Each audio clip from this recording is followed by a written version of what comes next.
Good morning. Welcome to all of you here today. It's an honor to be here to recognize the great contributions of Eugene Parker, whose brilliant work revolutionized our understanding of the heliosphere. My name is Rocky Cobb. I'm Dean of the Physical Sciences at the University of Chicago and a professor in the Department of Astronomy and Astrophysics.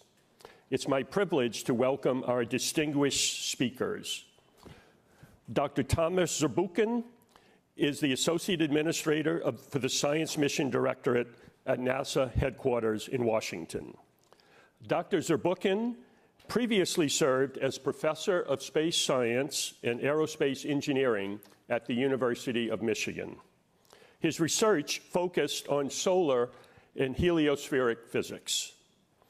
He was also the university's founding director of the Center for Entrepreneurship in the College of Engineering.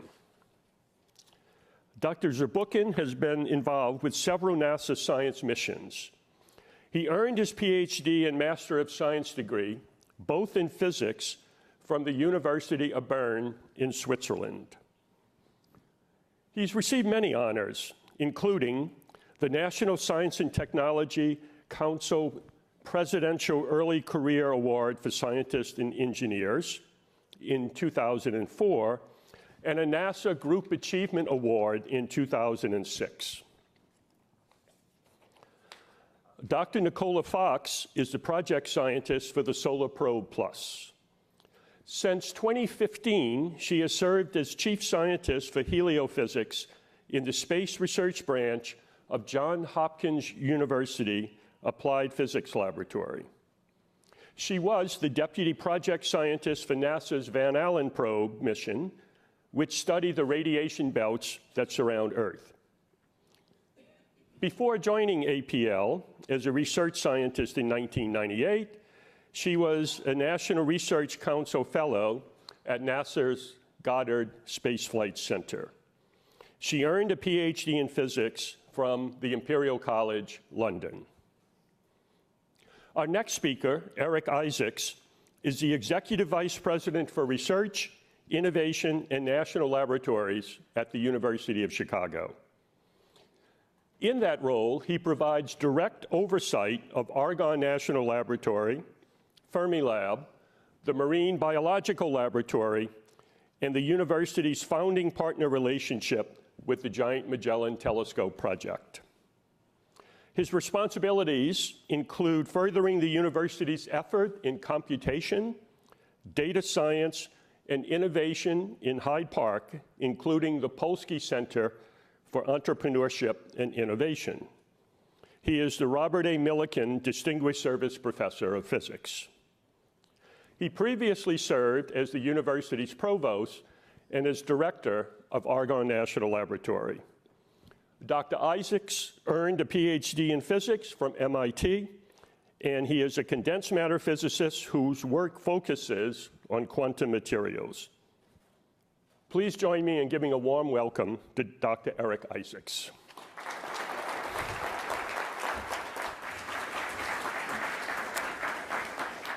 Thank you, Rocky, for that welcome. And good morning to everybody. And I also want to extend my welcome to Thomas and our partners at NASA. We're really an extraordinary day today. We're here to honor Professor Eugene Parker, who's the University of Chicago Emeritus Professor in Astronomy and Astrophysics. Gene Parker was an assistant professor in the Department of Physics and the Enrico Fermi Institute in 1958. When he predicted the existence of the solar wind. It was a fundamental insight that forever changed the way in which we understood the sun, the heliosphere, and in general interplanetary space. To give you an idea of how transformative this idea was when he first proposed it, until this discovery of the solar wind, this prediction of the solar wind by Professor Parker, scientists regarded the space in between planets outside the heliosphere as essentially a vacuum. So this was really a transformative idea at the time. And really, by and large, this and other projects that Professor Parker led really led to define, let's call it heliophysics and the study of the sun. Now, when the idea first came out, there was a lot of opposition to this idea, what I'd call a revolutionary idea. It was quite strong. His first paper which was submitted to the Astrophysical Journal, was rejected by its 2 referees. The paper, interestingly enough, was saved by another colleague of ours, Professor Subramanian Chandrasekhar, Chandra, who spent nearly 60 years at the university as a faculty member and who later received, as many of you know, the 1983 Nobel Prize in physics. So Chandra clearly understood that important insights into the nature of the universe, into science in general, were not always warmly welcomed at first. In fact, Chandra himself had been ridiculed when he, a generation earlier, had predicted that massive stars, much more massive than our own sun, could collapse into something he then called black holes. Less than 2 years after the paper that was published, the paper on the solar wind was published, Professor Parker's theory, his prediction, was actually confirmed directly by satellite observations of the solar wind. And the rest, of course, is history. Professor Parker later became the Chandrasekhar Distinguished Service Professor, and in 1999, NASA named its flagship mission for X-ray astronomy in honor of Chandrasekhar, whose timely invention ensured that Parker's insight received the public platform that it deserved. So these interconnected relationships between NASA and legendary astrophysicists at the University of Chicago are neither unique nor coincidental. This university has been at the forefront of astronomy for over 220 years, ever since the very first light at the Yerkes Observatory on May 1897.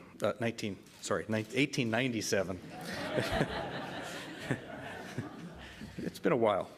So, with its 40-inch refracting telescope, Yerkes, as many of you know, retained the title of the world's largest telescope for more than a decade. Of course, it's still the world's largest refracting telescope. You can debate the usefulness of that, but it also became the home of the university's Department of Astronomy and Astrophysics early on. And that's where Edwin Hubble was working when he completed his PhD at Yerkes in 1919. And his name lives on in NASA's Hubble Space Telescope, of course, the first major optical telescope to be placed in space.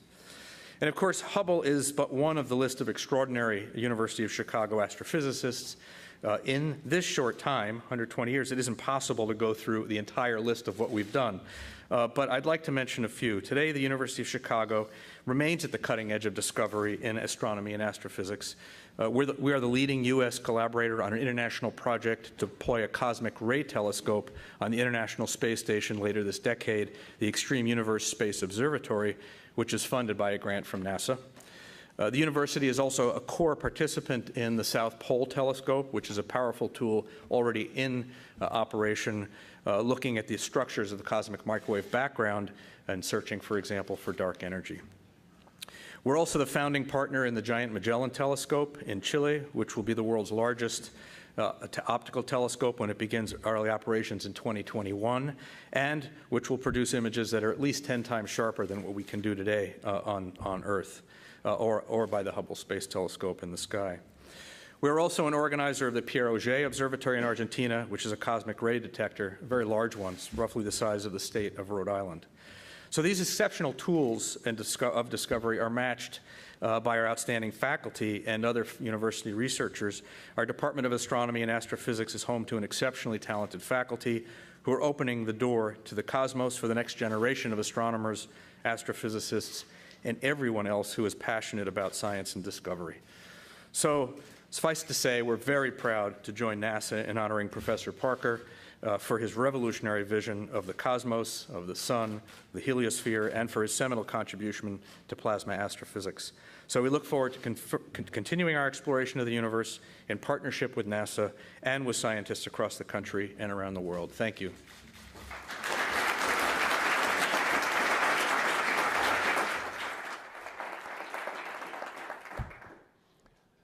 Thank you, Eric. Today's event was almost 60 years in the making. In October of 1958, University of Chicago professor John Simpson convened the Physics of Fields and Particles in Space Committee of the Space Science Board.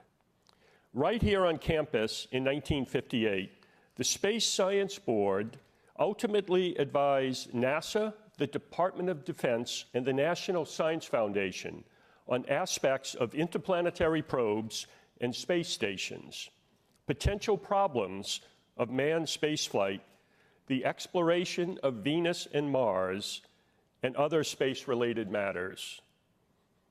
They also added a list of long-range plans for particularly interesting research. That list included a solar probe to study particles and fields in the vicinity of the sun. Since that first meeting of the Simpson Committee, the solar probe has remained at the top of various National Academy and NASA science policy lists.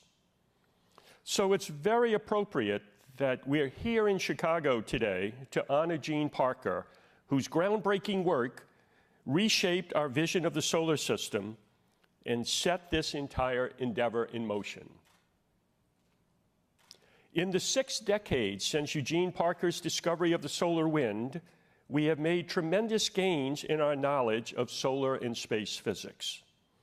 Through NASA's missions to space, we have investigated the composition, properties, and structure of the solar wind.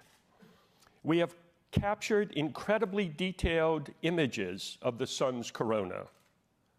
We have advanced our knowledge in ways that the committee might not have dreamed of. And yet, so many fundamental questions about the solar wind remain unanswered. 6 decades ago, Eugene Parker asked a fundamental question about the structure of the sun's corona. That question led him to predict the existence of the solar wind and permanently transform the way we think of space. Today, we celebrate the profound question that he asked and the brilliance and creativity with which he answered it. But even more importantly, we celebrate the questions that flowed from that first answer, questions that have led us through 6 decades to this historic mission. We look forward to finding answers to those questions through the data that the solar probe will send to us. But even more, we look forward to new questions that will arise from those answers, which will point us to yet more exciting discoveries. Thank you.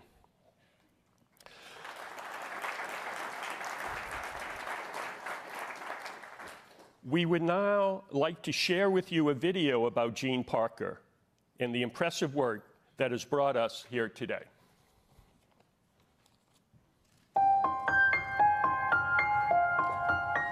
Well, the sun is the primary puzzle in the universe because it's the one star we can observe in detail, and stars are complicated things. You can't imagine all the strange things that have been discovered in the sun. As a child, I enjoyed very much learning how things work. And when I was in high school, I took the physics course my last year and realized how fascinated I was. When I first stumbled across the mathematics that established the solar wind, it was 1957. I was 30 years old. C over V equals. It's so simple. 4 lines of algebra. In my first 2 or 3 papers on the solar wind does not appear. I talked about solar corpuscular radiation, and then I sort of realized it's a flow of gas. And it sort of hit me, it's the solar wind. When I wrote the first paper, as far as I was concerned, it was open and shut. I remember how upset the referee was that Chandrasekhar, the editor, sent my first paper to, and he said, "This is ridiculous. And before you write a scientific paper, you should at least take the trouble of going to the library and reading up on the subject." No further criticism, no further comment. My response to Chandrasekhar was, well, he couldn't find anything wrong with it. It must be pretty good. I've always looked upon myself as a physicist, learning new tricks by looking at nature. Space, the whole galaxy, the whole universe. I know no better place to find new physics.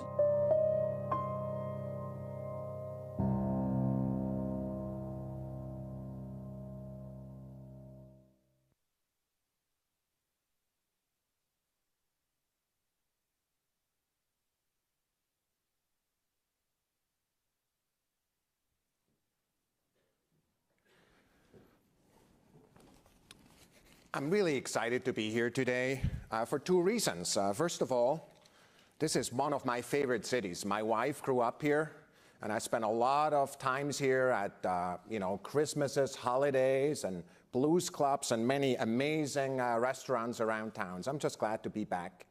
But more importantly, I'm so excited to be here because of Eugene and everything you have done for this amazing field of science that I'm part of at NASA.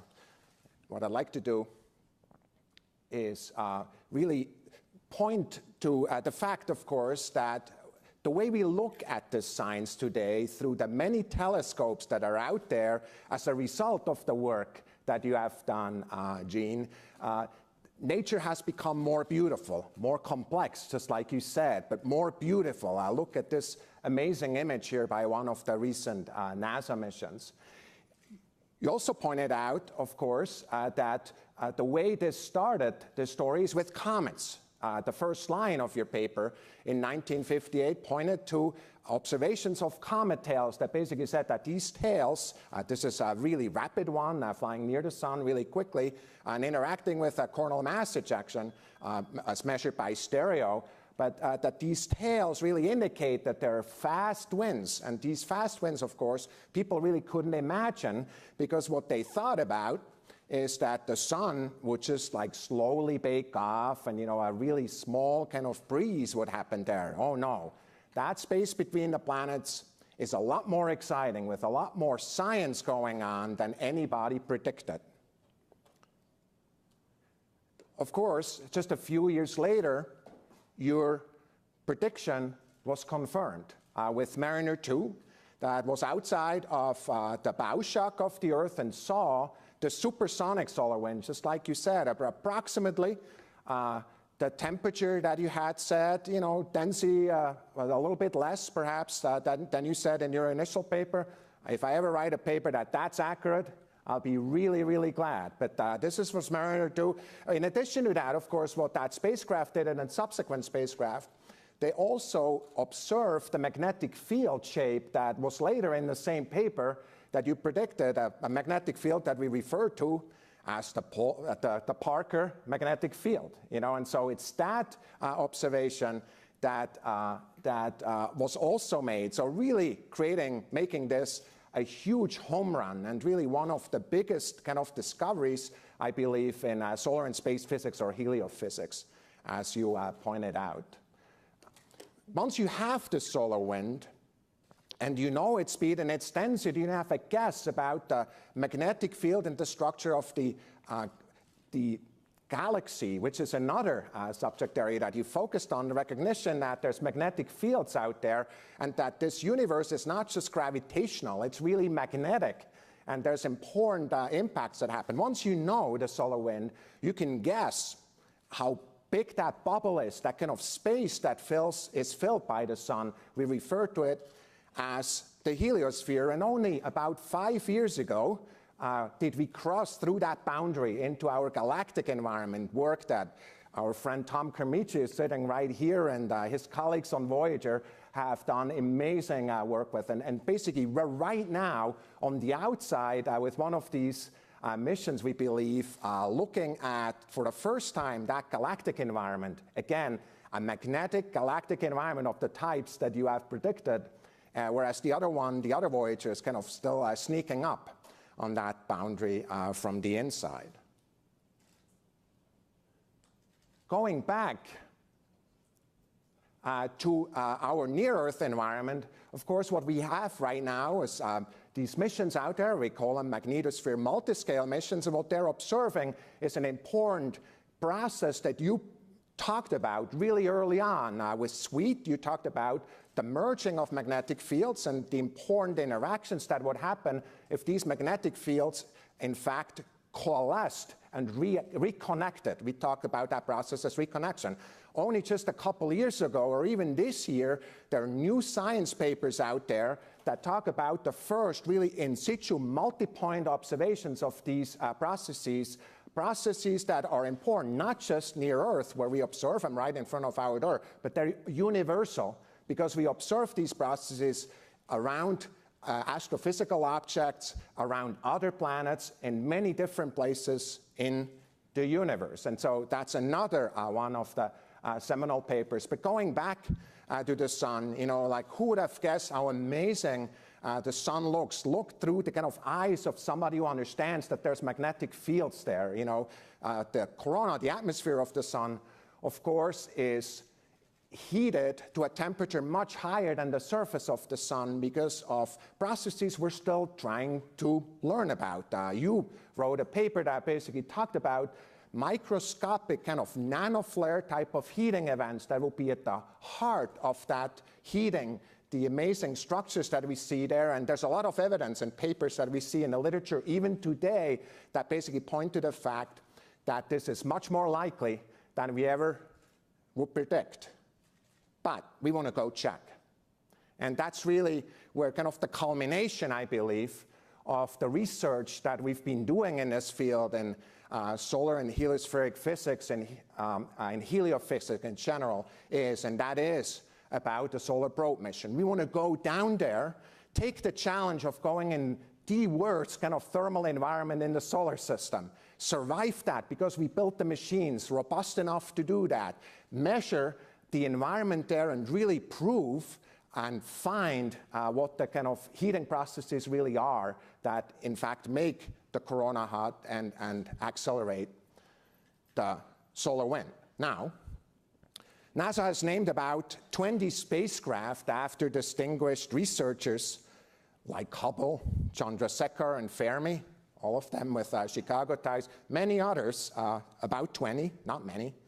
There's a lot more Nobel Prize winners than people that have been have spacecraft named after them, but so about 20. However, NASA has never named a spacecraft after a researcher during their lifetime. Well, ladies and gentlemen, we're about to make history. It is my great honor, a few days before your 90th birthday, Gene, to announce that we're renaming the Solar Probe Plus spacecraft to be known from now on as the Parker Solar Probe. Congratulations.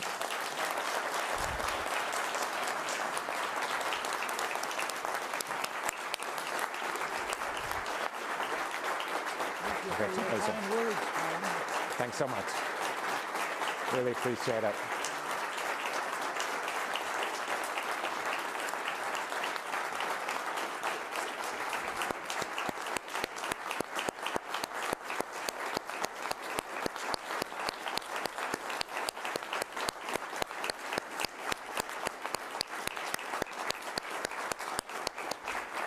Go ahead, Jim.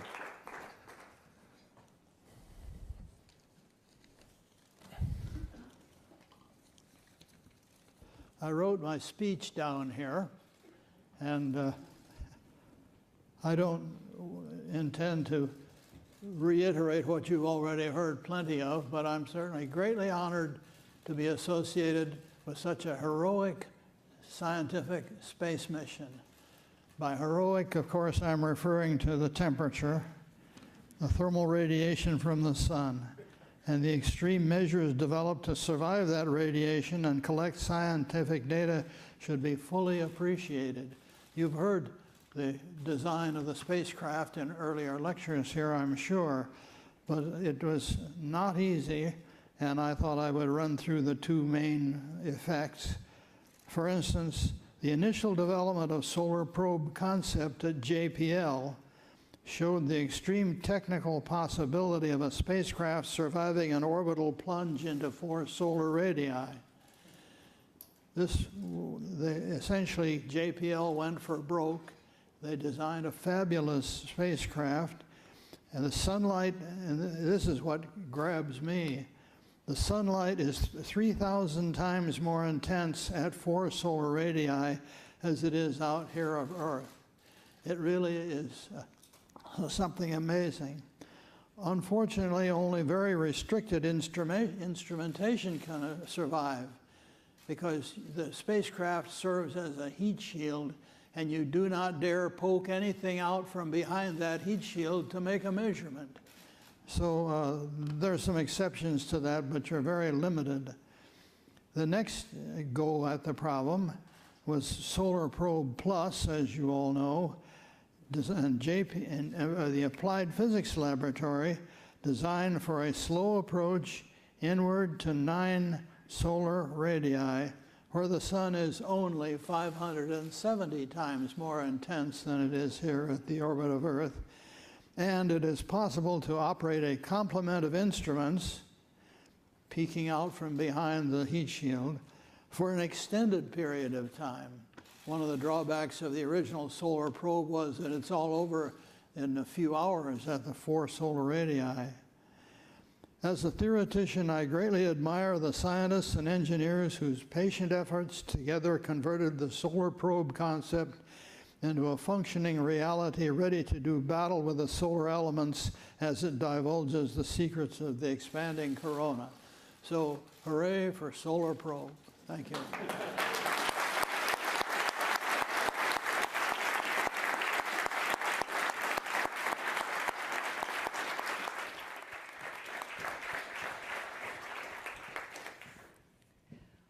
Wow, just wow. I am Nikki Fox, and I am so honored to stand here today representing the Solar Probe team. And this isn't just the team that's building this particular mission, but I really feel it's the thousands and thousands of researchers who've poured their heart and soul into making this reality, this mission a reality over the last 60 years. Solar Probe is going to be the hottest, fastest mission. I like to call it the coolest, hottest mission under the sun. We are going to be moving at blistering temperatures. We are going to go right up into the corona. As you've heard of the revolutionary work of Dr. Parker from as far back as 1958, still we have not been able to answer these key questions. There's been so many NASA missions who've made tremendous advances. We've done so much with remote sensing. We've been inside the orbit of Mercury, and we've done amazing things. But until you actually go there and touch the sun, you really can't answer these questions. And these questions are so simple. Why is the corona hotter than the surface of the sun? That defies the laws of nature. It's like water flowing uphill. It shouldn't happen. Why in this region does the solar atmosphere suddenly get so energized that it escapes from the pull of the sun and bathes all of the planets? We have not been able to answer these questions without actually taking a probe into the sun. And we're going to be moving at blistering speeds. We will be moving at about 430,000 miles an hour. That's about 118 miles a second. Wouldn't you all enjoy your morning commute at that speed? We're going to be 7 times closer than any other mission has ever been. And we will repeatedly swoop through the corona making these measurements. So why has it taken us 60 years to be able to do it? Because honestly, the materials didn't exist to allow us to be able to do it. The very first thing we had to do is make a heat shield, and we love our heat shield. Our heat shield was developed using NASA research money. It was led by APL together with the Whiting School at Johns Hopkins and many other contributors who'd actually designed a carbon-carbon composite to be able to not just withstand the temperature, but also we're doing 24 orbits. So we actually go hot, then cold, then hot, then cold. And getting something that will withstand that kind of thing is really revolutionary. We also had to design new solar panels, keep them cool. They're kind of on like a shoulder joint, so they move in and out as we go close and further away from the sun. And we're so close to the sun that just the little fingertips poke out from those solar panels, and that generates enough solar energy for us to be able to operate the mission. Right now, the spacecraft is being built and tested, being put through a lot of rigorous testing to make sure we can withstand that environment. We're going into the corona. As you heard, the corona temperatures can get up to a couple of million degrees. We're not going quite that close, but still where we're going to will be at 2,500 degrees Fahrenheit. And yet our instruments that are tucked in the shadow behind our heat shield will be operating at about the temperature of this room, about room temperature. So we're building it, we're testing it. We have a couple of the instruments already integrated. By the end of the summer, most of them will be on. And it is my pleasure to be able to introduce you to representatives of our science team, our principal investigators from the payload. So in the order that you're sitting, I will introduce Justin Casper from the University of Michigan.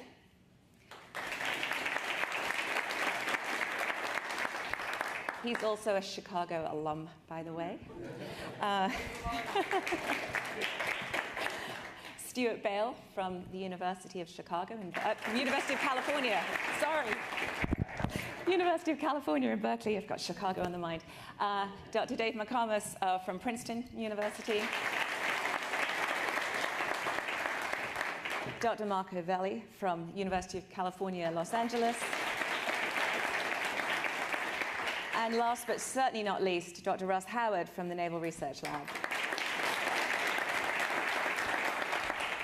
And so together, using a variety of in situ and remote sensing, we will finally answer these questions.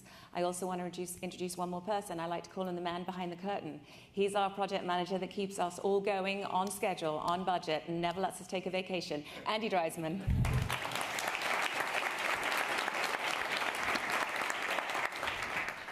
So what's next for us? So I said we are building, testing, integrating the instruments, biting our fingernails. In the end of this year, we will actually move to Goddard, where we will do some final testing, including the kind of nerve-wracking thermal environment, where we make sure that everything's going to work in that environment. From there, we go down to Florida, and we launch on a Delta IV Heavy. And we also have a third stage, and that's because we need to be moving so fast so that we can kind of surf around the sun, make all those measurements, and not get pulled into the sun. We go to work straight away. Just 8 weeks after launch, we encounter Venus for the first time. We do a Venus flyby. Now, many of you are used to hearing about gravity assists where we actually accelerate the probe. We are very generous. We are giving energy to Venus. We're actually using the Venus flybys to just trim and really precision of where we need to be to actually hit our solar orbital targets each time. Just 8 weeks after that, we will encounter the sun for the first time. We will do our first closest approach. Following that, we will do another 6 Venus flybys over the course of just under 7 years. So we kind of gradually get closer and closer and surf more and more gracefully in towards the sun until we're just under 4 million miles or 10 solar radii. Now, 4 million miles may not sound that close to you, but if the Earth and the sun were separated by 1 meter, we would be at 4 centimeters from the sun. So it's actually very, very close. In fact, so close that we'll be in a region that you yourselves may be able to see this summer. During a total solar eclipse, you are able to see the hazy corona around the sun. August 21st this year, the first time in 100 years, there'll be a total solar eclipse that is visible from the USA. So I do encourage you to go and see it. When you look up and you see the eclipse, solar probe's going to be right in there. Not only are we doing basic science, but we are also going to be providing critical information that will allow us to better forecast how our Earth's environment responds to the sun. We'll be doing critical advances that will enable us to better predict space weather. So for that reason, we're going to send Solar Probe into the corona, and we will finally touch the sun.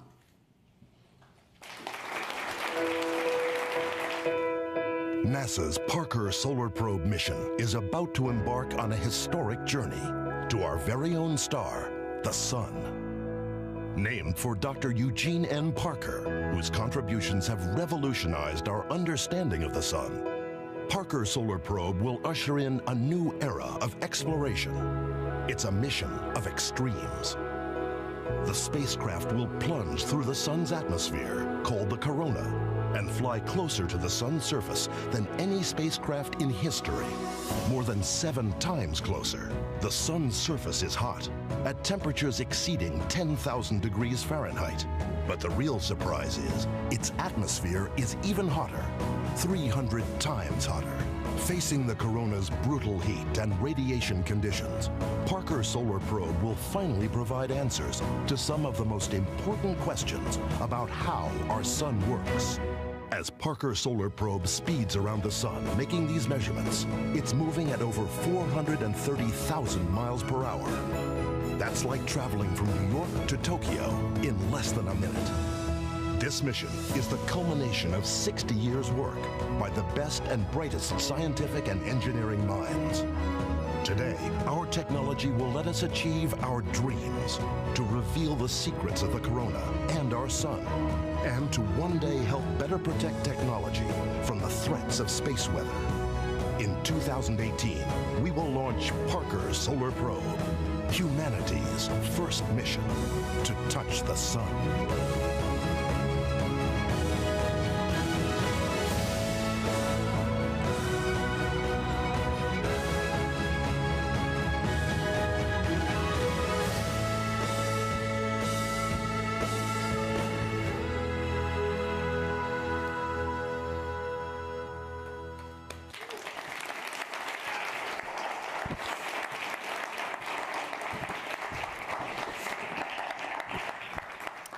Okay, I'm sure there's not a dry eye in the house of anyone who's actually associated with that mission.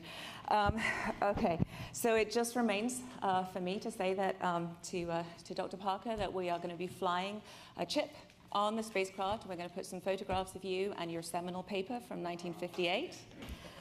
We're also going to have it on a mounting plate, and we would like to invite you to write whatever inscription you would like us to put on that plate and send to the sun. And then the final thing I have to do is it's my great honor on behalf of the whole Solar Probe team to present you with the very first scale model of Parker Solar Probe. Thank you very much.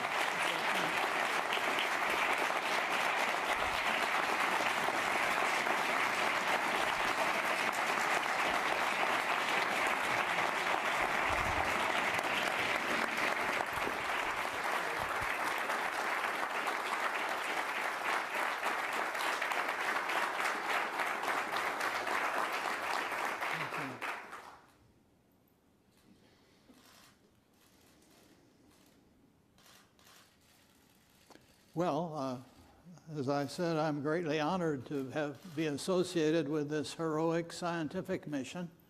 And I was just examining it here. I guess I need some instruction as to what all the things are here. So thank you very much.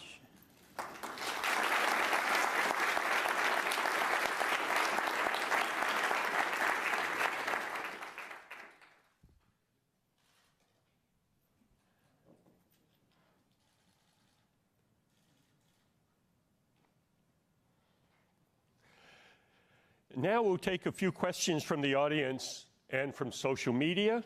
Please raise your hands and our staff will come to you with a microphone. Once you have the microphone, please identify yourself and your affiliation and then ask your question.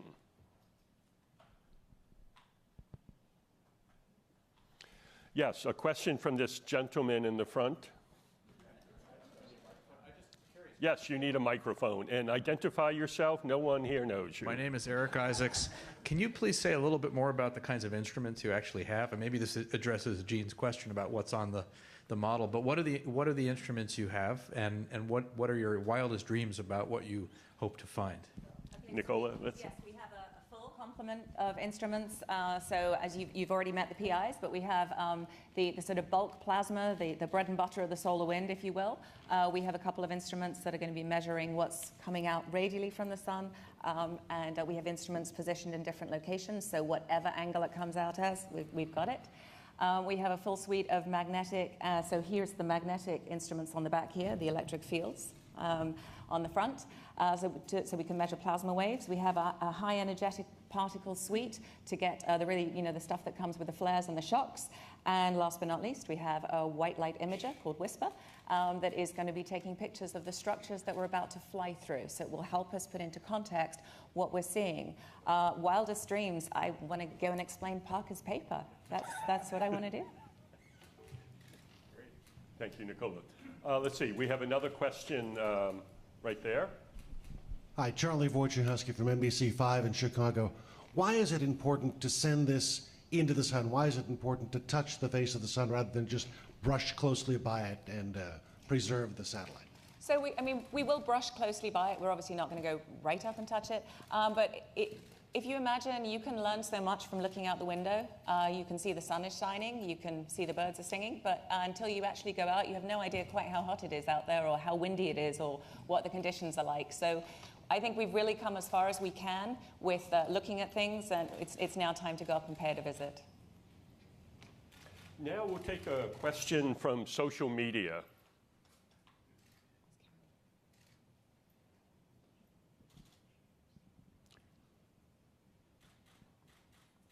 We have a tweet. We do have a tweet. We have a question from Joel, who would like to know why we are only going to 4 million miles. Is there a limit on the heat on the orbit? What are the parameters? So there's a couple of things. I mean, obviously it's designed, the heat shield and various things are designed to work at the 4 million miles. The reason we can't go any closer is after our 7th Venus flyby, our furthest point away from the sun is actually now inside the Venus orbit. So we can no longer use it to trim the orbit and move closer. So we're going to go to 9.8 solar radii is pretty good. I'll take that. Okay, thank you all. Now, before we close, I believe that NASA they haven't done very much. So they have a final special recognition to present to Eugene. Please welcome back Thomas Zurbuchen.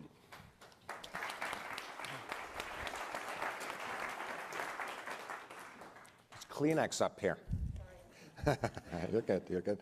Before I do that, I just want to quickly tell you two of my Parker stories, just so I know how I got to know him. First conference I ever went to, I was in Switzerland, and like people there, well, men there, I was in the military, and I got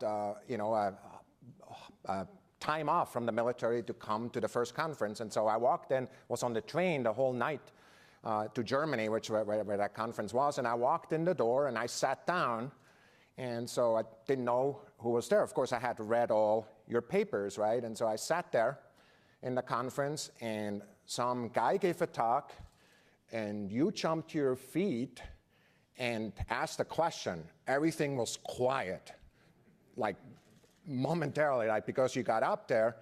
And you asked a really good question, were really nice. He struggled, he really lost his footing. I know you're preeminent person in that field. You don't want to get hard questions from Gene if you can help it. But anyway, so he did a good job. You were really nice to him. I asked everybody, who is this guy? Why is everybody stopping? That's Gene Parker. So for me, that's how I met you. You, of course, wouldn't know. You saw my back from where you were sitting. I'll give you another story, and that is when I invited you to a seminar to the University of Michigan. I thought it was really important that students saw the kind of leaders that you are, and I basically asked you, you were hanging out with the students, very generous with your time, just like you were in that first conference when we later met. But the time you spent there, I basically asked you, how do I introduce you, Gene? Like I could, talk about the kind of things we talk about here. How do I introduce you? And you basically said, well, how about you introduce me like this? So I did my grad school, couldn't find a job, went to Utah because that's the only people who actually offered me one. And due to a friend, got back to Chicago, wrote papers I couldn't get published. Due to another friend, I finally got them published. And then the rest was pretty good. See what I liked about this? I said, why would you want me to introduce you that way? And he basically said, well, these students need to know that even if you're successful, it's going to be hard from time to time. And many of the most important science discoveries that we have are a little bit controversial at the beginning, or very, very, very controversial, like you have. So those are kind of two of my anecdotes I want to talk about. And for the next thing, I'm going to ask you, Steve Clark, you're the Division Director of Heliophysics, to come up. What I want to do first is talk to you about the Distinguished Public Service Medal of NASA, and it's the highest form of recognition awarded by NASA to an individual who is not a government employee. It's awarded based on the merit of that person, on the excellence towards NASA and the nation, and it's that medal that we'd like to give to you now.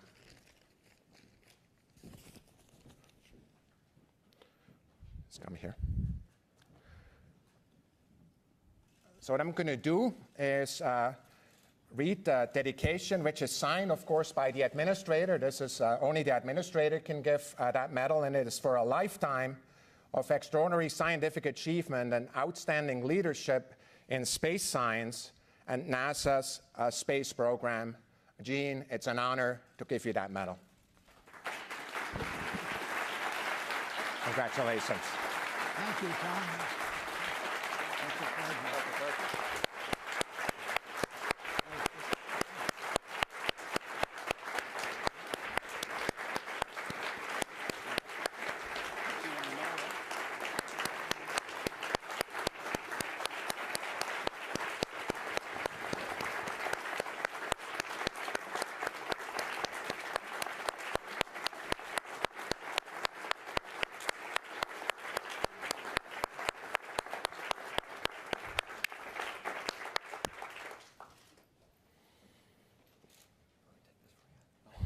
Okay.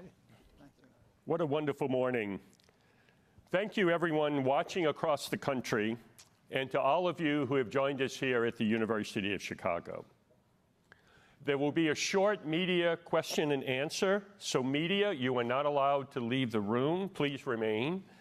Everyone else, please join us in the atrium for a reception and demonstrations. Thank you very much, and thank you, Gene.